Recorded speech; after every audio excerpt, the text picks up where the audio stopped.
Hello. हाँ जी। अरे चल ना रे, घाटे लेट होता। रुकी ना, तैयार होता नहीं। तार कुछ ज्यादा तैयारी नहीं कर, चलो 5 मिनट आवता नहीं। हाँ काहे गुस्सा करता नहीं? आए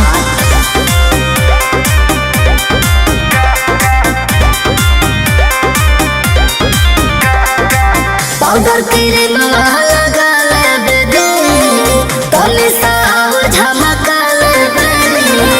मैंने आज पूरा फैशन शो करूँ का। अरे ना जी, पाउडर क्रीम लगा ले दे, तोले साव झमका ले। पहिला रख लागे ना देबू का, ए धनी हो सजाही में बेरा बीता देबू का।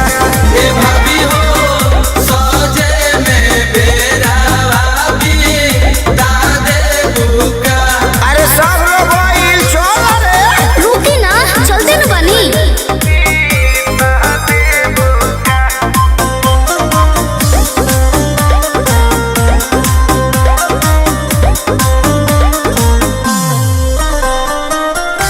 सबखे में लगे सब छोड़ देबू का। आज भैया के दिलवा तोड़ देबू का।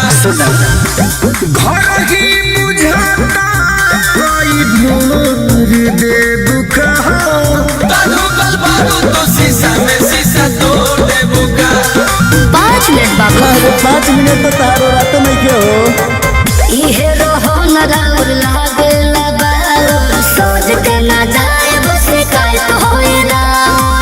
सोचले बारू माने सब देबू का, ए धनी हो जग के बीरा बीता